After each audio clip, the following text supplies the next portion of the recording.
Hello everyone, welcome back to my YouTube channel.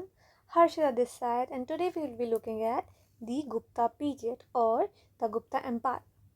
तो जब भी एंशियंट इंडिया के सबसे ग्लोरियस पीरियड की बात होती है तो एक नाम ऑलमोस्ट हर हिस्ट्री बुक में मिलता है, जो है गुप्ता एम्पायर। इस पीरियड को सब गोल्डन एज ऑफ इंडिया के नाम से जानते हैं, लेकिन क्या ये सच में हर किसी के लिए गोल्डन एज था या फिर ये हिस्टोरियंस का सिर्फ एक दिया हुआ टर्म है। आज हम सिर्फ गुप्ता एम्पायर की हिस्ट्री नहीं जानेंगे, बल्कि ये भी समझेंगे कि आखिर इसे गोल्डन एज क्यों कहा जाता है और क्यों कुछ हिस्टोरियंस इस बात से एग्री नहीं करते। और बिलीव मी, वीडियो के एंड तक आप खुद डिसाइड कर पाएंगे कि गुप्ता एम्पायर को सच में गोल्डन एज कहना ठीक है या नहीं। So let's get started. तो अगर आज से 1500 साल बाद कोई हिस्टोरियन हमारे टाइम को स्टडी करे तो शायद वो इसे डिजिटल एज कहेगा, क्योंकि हम आर्टिफिशियल इंटेलिजेंस, स्मार्टफोन्स और इंटरनेट के एरा में जी रहे हैं। बिल्कुल इसी तरह गुप्ता पीरियड को गोल्डन एज कहा गया, क्योंकि इस दौरान साइंस, मैथमेटिक्स, लिटरेचर, आर्ट और आर्किटेक्चर में एक्स्ट्राऑर्डिनरी प्रोग्रेस हो रही थी। लेकिन याद रखिएगा, गोल्डन एज का मतलब ये नहीं होता कि सब लोग इक्वली प्रोस्पेरस थे। इस बात पर हम वीडियो के एंड में वापस आएंगे। अब चलिए टाइम मशीन में बैठते हैं और चलते हैं 3rd सेंचुरी सी में। इस टाइम तक कुषाण एम्पायर और सातवाहन एम्पायर दोनों वीक हो चुके थे। इंडिया एक यूनाइटेड एम्पायर नहीं था। हर रीजन में अलग अलग रूलर्स अपनी पावर बढ़ाने की कोशिश कर रहे थे। इस सिचुएशन को हम आज के स्टार्टअप वर्ड से कंपेयर कर सकते हैं। जब मार्केट का सबसे बड़ा कंपनी कोलैप्स हो जाता है तो कई नए स्टार्टअप्स उसकी जगह लेने लग जाते हैं। एंशियंट इंडिया में भी कुछ ऐसा ही हो रहा था। इसी पॉलिटिकल कंपटीशन के बीच मगध रीजन से एक रिलेटिवली छोटा डायनेस्टी इमर्ज हुआ, जो था गुप्ता एम्पायर या फिर गुप्ता डायनेस्टी। इस डायनेस्टी के फाउंडर थे श्रीगुप्त। इनके बारे में हिस्टोरिकल सोर्सेज बहुत लिमिटेड बताते हैं, लेकिन ये ज़रूर पता है कि इन्होंने गुप्ता एम्पायर की डायनेस्टी की फाउंडेशन रखी थी। उसके बाद आए घटोत्कच, जिन्होंने किंगडम को और भी स्टेबल करा और कंसोलिडेट करा। लेकिन गुप्ता एम्पायर की असली जर्नी स्टार्ट होती है चंद्रगुप्त वन के साथ। हिस्टोरियंस चंद्रगुप्त वन को गुप्ता एम्पायर का रियल फाउंडर मानते हैं। और इंटरेस्टिंग बात यह है कि उनकी सबसे बड़ी विक्ट्री बैटल फील्ड में नहीं, बल्कि मैरिज अलायंस के थ्रू हुई थी। अब वो कैसे है कि उन्होंने कुमार देवी, जो कि एक लिच्छवी प्रिंसेस थी, उनसे शादी करी। आज भी कंट्रीज़ अपनी इंटरनेशनल पोजीशन स्ट्रॉन्ग करने के लिए स्ट्रेटेजिक पार्टनरशिप करते हैं। चंद्रगुप्त वन ने भी लगभग 1600 साल पहले कुछ ऐसा ही किया था। इस मैरिज से उन्हें सिर्फ एक क्वीन नहीं मिली, बल्कि पॉलिटिकल प्रेस्टीज, इन्फ्लुएंस और शायद एडिशनल टेरिटरीज भी मिली। ये अलायंस इतना इम्पोर्टेंट था कि गुप्ता गोल्ड कॉइन्स पर चंद्रगुप्त वन और कुमार देवी वन दोनों की ही फ़ोटोज़ हमें साथ में देखने को मिलती है। और एंशियंट इंडिया के कॉइन्स में ये बहुत यूनिक चीज़ थी। इस पीरियड में around 319 to 320 C Gupta era भी स्टार्ट हो गया था, जो गुप्ता पॉलिटिकल पावर का सिंबल बन गया था। अब हम देखते हैं इस डायनेस्टी के एक बहुत ही इम्पोर्टेंट रूलर के बारे में, जो थे समुद्रगुप्त। तो अगर चंद्रगुप्त वन ने एम्पायर की फाउंडेशन रखी, तो समुद्रगुप्त ने इस एम्पायर को इंडिया की सबसे पावरफुल किंगडम्स में से एक बना दिया। समुद्रगुप्त को इंडिया के ग्रेटेस्ट मिलिट्री कमांडर्स में से एक माना जाता है।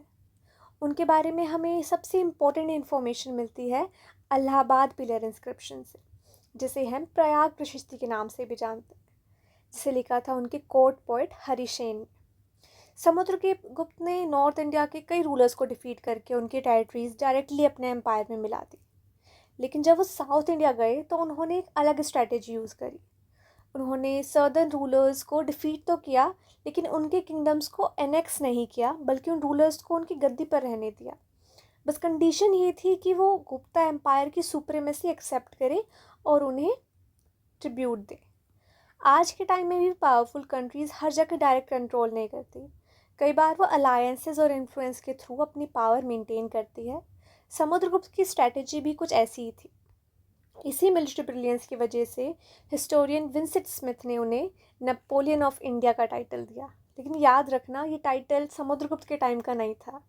ये एक मॉडर्न हिस्टोरियन ने उन्हें कंपेयर करते हुए उन्हें टाइटल दिया था। और एक इंटरेस्टिंग फैक्ट ये भी है कि समुद्रगुप्त सिर्फ वॉरियर नहीं थे। उनके कुछ गोल्ड कॉइन्स हमें बताते हैं कि उनकी फ़ोटोज़ हमें मिलती है वीणा बजाते हुए। उनके गोल्ड कॉइन्स पर हमें इंप्रेशन मिलते हैं। इससे हमें पता चलता है कि वो म्यूज़िक और कल्चर के भी बहुत बड़े पैट्रन थे। अब हम देखते हैं चंद्रगुप्त सेकंड के बारे में।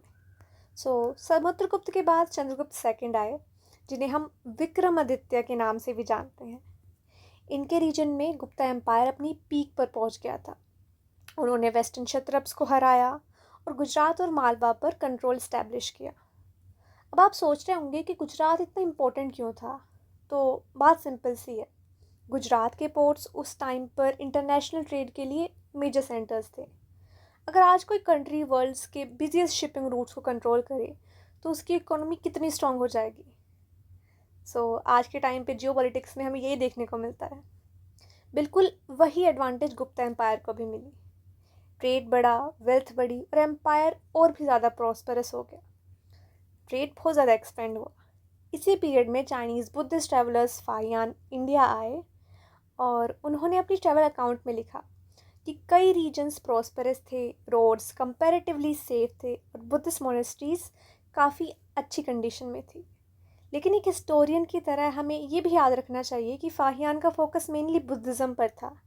इसलिए उनकी राइटिंग्स को एक वैल्यूएबल सोर्स की तरह मानना ये पूरी तरह सही नहीं है, क्योंकि गुप्ता सोसाइटी को कंप्लीट पिक्चर हमें अगर देखनी है तो हमें फाहियान के सोर्सेज से भी ज़्यादा कई चीज़ों पर ध्यान देना पड़ेगा। अब तक हमने देखा कि कैसे गुप्ता एम्पायर एक बहुत ही ज़्यादा स्ट्रॉन्ग पावर बन चुकी थी और कैसे इंडिया की एक स्ट्रॉन्ग एम्पायर बन चुका था। लेकिन सबसे ज़्यादा इम्पोर्टेंट सवाल ये है कि आखिर ऐसा क्या था गुप्ता पीरियड में कि हिस्टोरियंस ने इसे गोल्डन एज ऑफ इंडिया कह दिया। साइंस, मैथमेटिक्स, लिटरेचर, इकोनॉमी या फिर कुछ और। तो चलिए अब देखते हैं हम आगे एडमिनिस्ट्रेशन के बारे में। किसी भी एम्पायर को सिर्फ वोट से नहीं चलाया जाता, बल्कि रियल चैलेंज होता है उस एम्पायर को एफिशिएंटली गवर्न करना। अब गवर्न करने के लिए एडमिनिस्ट्रेशन तो बहुत इंपॉर्टेंट रोल प्ले करती है और गुप्ता रूलर्स को ये बात काफ़ी अच्छी तरीके से पता थी। गुप्ता एम्पायर में किंग सुप्रीम अथॉरिटी था, लेकिन वो सब कुछ अकेले नहीं डिसाइड करता था। उसके पास एक काउंसिल ऑफ मिनिस्टर्स थे, बिल्कुल आज के टाइम की तरह, जो एडमिनिस्ट्रेशन में उनकी मदद करते थे, उन्हें एडवाइस देते थे, वो उनके ओपिनियंस को भी कंसिडर करते थे। एम्पायर को एफिशिएंटली मैनेज करने के लिए भुक्ति यानी प्रोविंसेस इनमें डिवाइड कर दिया था। हर भुक्ति के अंदर विषया थे यानी डिस्ट्रिक्ट, और डिस्ट्रिक्ट्स के नीचे थे विलेजेस। अगर आप इसे आज की इंडिया से कंपेयर करें तो बिल्कुल भुक्ति को हम समझ सकते हैं स्टेट की तरह, और विषया को डिस्ट्रिक्ट, और विलेज को पंचायत की तरह समझ सकते हैं। एग्जैक्ट सेम सिस्टम नहीं था, लेकिन हायरार्की को समझने के लिए कंपैरिजन यूज़फुल है। साथ में ही हमें कुमारियत जैसे इम्पोर्टेंट ऑफिशियल्स भी देखने को मिलते हैं, जो प्रोविंसेस और किंग्स के बीच में डायरेक्ट लिंक इस्टेब्लिश करते थे।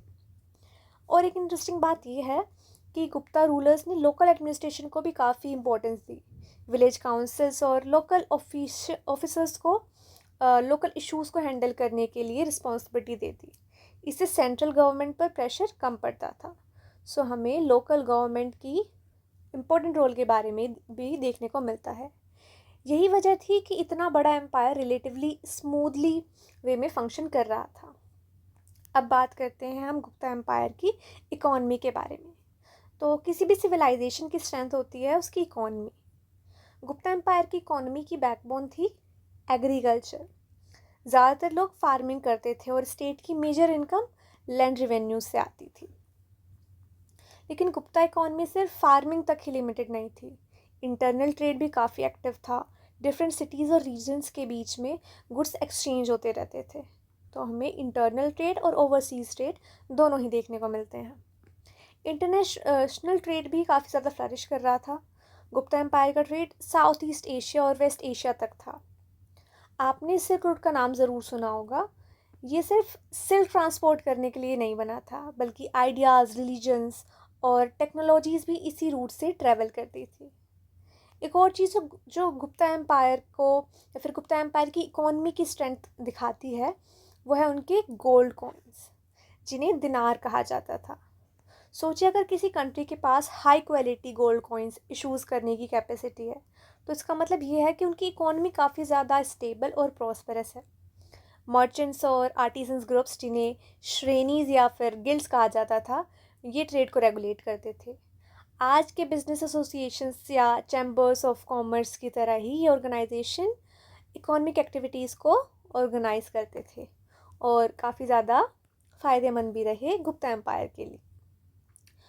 अब सवाल आता है ऑर्डिनरी लोगों के बारे में कि ऑर्डिनरी लोगों की लाइफ उस टाइम पर कैसी थी। तो गुप्ता सोसाइटी में वर्ना सिस्टम और भी ज़्यादा स्ट्रक्चर्ड हो गया था। ब्राह्मण का इन्फ्लुएंस काफ़ी ज़्यादा हो गया था। फैमिलीज ज़्यादातर जो हमें देखने को मिलती हैं वो थी जॉइंट फैमिलीज़। एजुकेशन और लिटरेचर का डेवलपमेंट तो हुआ, लेकिन सोसाइटी के डिफरेंट ग्रुप्स की अपॉर्चुनिटीज़ इक्वल नहीं थी। साथ में ही वुमेन की जो कंडीशन हमें देखने को मिलती है, उसके बीच में हिस्टोरियंस काफ़ी ज़्यादा डिबेट करते हैं। कुछ रॉयल वुमेन एजुकेटेड और इन्फ्लुएंशियल थी, लेकिन ओवरऑल सोसाइटी में वुमेन पर रिस्ट्रिक्शंस भी काफ़ी ज़्यादा बढ़ने लगी थी। तो उस वजह से उनका जो रोल है सोसाइटी में काफ़ी ज़्यादा लिमिटेड हो गया था। इसी वजह से मॉडर्न हिस्टोरियंस कहते हैं कि गुप्ता पीरियड को गोल्डन एज बोलते वक्त हमें ये भी ध्यान रखना होगा कि प्रोस्पेरिटी सबके लिए इक्वल नहीं थी। अगर हम बात कर रहे हैं प्रोस्पेरिटी की, तो वो मेनली थी एलीट क्लास के लिए। रिलीजन की बात करें तो गुप्ता एम्पायर में वैष्णविज्म को फॉलो किया जाता था, लेकिन इसका मतलब ये नहीं है कि दूसरे रिलीजन्स को सप्रेस कर दिया गया। शैविज़म, बुद्धिज़्म और जैनिज़्म, इनको भी कंटिन्यू करा गया। इनके लिए भी लैंड ग्रांट्स दिए गए, लेकिन जो मेन रिलीजन था वो था वैष्णविज्म। इस पीरियड में परमानेंट स्टोन टेम्पल्स का कंस्ट्रक्शन भी काफ़ी ज़्यादा इंक्रीज़ हो गया, जो इंडियन टेम्पल आर्किटेक्चर के डेवलपमेंट का एक इम्पोर्टेंट फेस रहा। टेम्पल वर्शिप इस टाइम पर काफ़ी ज़्यादा ग्रो होने लगी थी। अब हम बात करते हैं उस रीज़न की जिस वजह से असल में गुप्ता पीरियड को गोल्डन एज कहा जाता है। अगर मैं आपसे पूछूं कि इंडिया के ग्रेटेस्ट मैथमेटिशियन का नाम क्या था, तो बहुत लोग कहेंगे आर्यभट्टा। आर्यभट्टा ने अपनी बुक आर्यभट्टिया में मैथमेटिक्स और एस्ट्रोनॉमी का बहुत इम्पोर्टेंट कॉन्सेप्ट एक्सप्लेन करे हैं। सबसे इंटरेस्टिंग बात यह है कि उन्होंने लिखा कि अर्थ अपनी एक्सिस पर ही रोटेट करती है, जो उस टाइम पर बहुत ही रेवोल्यूशनरी आइडियाज़ था। इवन वेस्टर्न सोसाइटीज़ में भी काफ़ी ज़्यादा बाद में आकर ये थ्योरीज आने लगी। सोचिए जब दुनिया के कई पार्ट्स में लोग अलग अलग बिलीफ्स रखते थे, तब इंडिया में एक स्कॉलर साइंटिफिकली अर्थ रोटेशन की बात कर रहा था। उन्होंने एक्लिप्स को भी साइंटिफिक एक्सप्लेनेशन दिया, ना कि सिर्फ माइथोलॉजिकल स्टोरीज़ के थ्रू, बल्कि प्रूफ किया साइंटिफिक एक्सप्लेनेशंस के थ्रू। पाई की वैल्यू का एक्यूरेट अप्रोक्सीमेशन कैलकुलेशन भी उन्होंने किया। ये अचीवमेंट सिर्फ इंडिया के लिए नहीं बल्कि वर्ल्ड हिस्ट्री ऑफ साइंस के लिए भी काफ़ी ज़्यादा इम्पोर्टेंट रही। साइंस के साथ साथ लिटरेचर पर भी काफ़ी ज़्यादा ध्यान दिया जा रहा था। इस टाइम पर लिटरेचर भी अपनी पीक पर था, और जब गुप्ता लिटरेचर की बात होती है तो सबसे पहला नाम आता है कालिदास का। कालिदास को संस्कृत लिटरेचर का शेक्सपियर भी माना जाता है। हालांकि ये कंपैरिजन भी मॉडर्न स्कॉलर्स ने ही किया है, लेकिन इससे उनकी लिटरेरी इम्पोर्टेंस का आइडिया हमें कहीं ना कहीं मिल जाता है। उनके फेमस वर्क जैसे अभिज्ञान शकुंतलम, मेघदूतम, रघुवंशम, ये सब संस्कृत लिटरेचर का मास्टरपीसेस माने जाते हैं। इस पीरियड में पुराण्स को भी कंपाइल किया गया। और अगर किसी कंट्री की मूवीज़, बुक्स और म्यूज़िक उसकी सॉफ्ट पावर को रिप्रेजेंट करते हैं, तो गुप्ता पीरियड में संस्कृत लिटरेचर ने एग्जैक्टली वही रोल प्ले किया। ये सिर्फ एंटरटेनमेंट नहीं था, ये कल्चर, फिलॉसफी और आइडेंटिटी का रिफ्लेक्शन भी था। इसीलिए गुप्ता पीरियड को गोल्डन एज कहा गया है, क्योंकि लिटरेचर उस टाइम पीरियड पे काफ़ी ज़्यादा अपनी पीक पर था और काफ़ी ज़्यादा ग्रो कर रहा था। तो अब तक हमने देखा कि कैसे Gupta empire science, literature, economy और एडमिनिस्ट्रेशन में काफ़ी ज़्यादा एडवांस हो चुका था, लेकिन कहानी अभी बाकी है। और अब हम देखेंगे कि कैसे टेम्पल्स, आर्किटेक्चर और आर्ट की फील्ड में किस तरीके से कॉइन्स हमें देखने को मिलते हैं गुप्ता एम्पायर में, और देखेंगे कि कैसे गोल्डन एज ऑफ इंडिया का जो फ्रेज़ दिया गया है गुप्ता एम्पायर को, वो जस्टिफाइड है या नहीं। तो अब देखते हैं हम गुप्ता एम्पायर के आर्ट एंड आर्किटेक्चर के बारे में। गुप्ता पीरियड को इंडियन आर्ट का क्लासिकल एज भी कहा जाता है और इस दौरान बनी स्कल्पचर्स में बैलेंस, सिंप्लिसिटी और स्पिरिचुअलिटी का यूनिक कॉम्बिनेशन हमें देखने को मिलता है। अगर आप सारनाथ बुद्ध स्टैचू को देखेंगे तो उसके फेशियल एक्सप्रेशंस बहुत काम और पीसफुल लगते हैं। स्कल्पचर्स का एम सिर्फ एक मूर्ति बनाना नहीं बल्कि इमोशंस को स्टोन्स में कैप्चर करना था और यही हमें सारनाथ बुद्धा स्टैचू में देखने को मिलता है। इसी पीरियड में देवघर का दशावतारा टेम्पल बना, जो नॉर्थ इंडिया टेम्पल का आर्किटेक्चर का अर्लीस्ट सर्वाइविंग एग्जाम्पल्स में से एक भी माना जाता है। और जब पेंटिंग्स की बात आती है तो अजंता केव्स को इग्नोर नहीं किया जा सकता। हाँ, अजंता का डेवलपमेंट अलग अलग पीरियड में हुआ, लेकिन गुप्ता और वाकाटका पीरियड की पेंटिंग्स को इंडियन आर्ट का फाइनेस्ट मास्टरपीस माना जाता है। अगर आज लोग लोवो म्यूज़ियम या ब्रिटिश म्यूज़ियम देखने जाते हैं तो वैसे ही गुप्ता आर्ट इंडियन सिविलाइजेशन की एक आर्टिस्टिक एक्सीलेंस को रिप्रेजेंट करता है।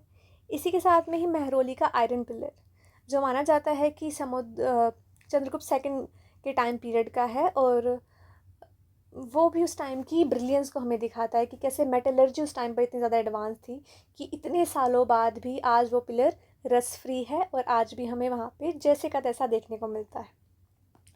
अब हम बात करते हैं एक ऐसी चीज़ की जो हिस्टोरियंस के लिए गोल्ड माइन की तरह होती है, और वो है कॉइन्स।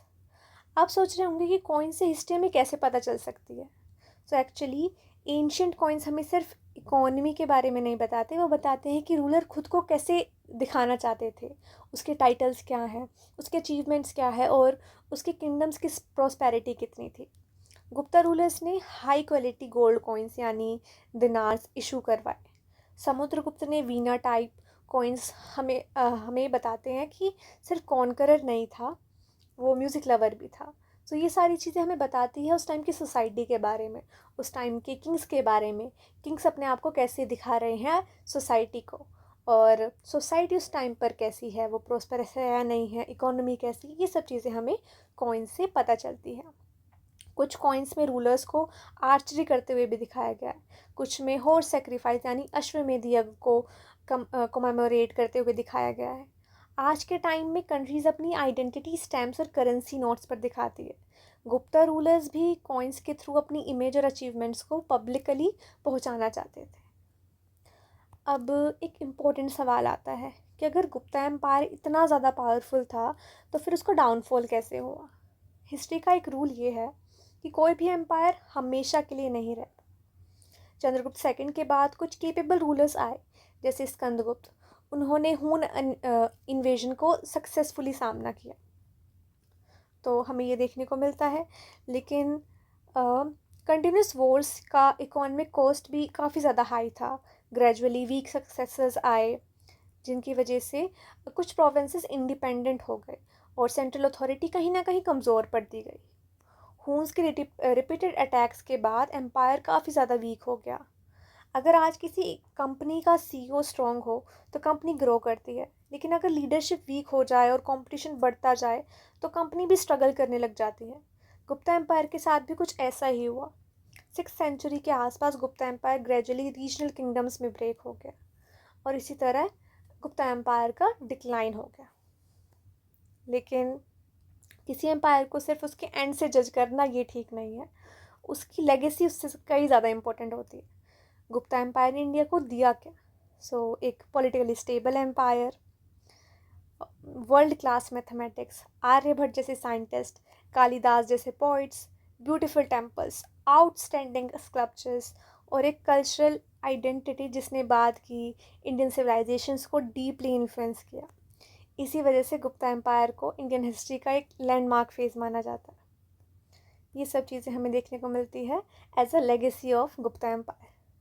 तो हम वापस आते हैं उसी क्वेश्चन पर जो हमने वीडियो की स्टार्ट में किया था, क्या गुप्ता पीरियड सच में गोल्डन एज था?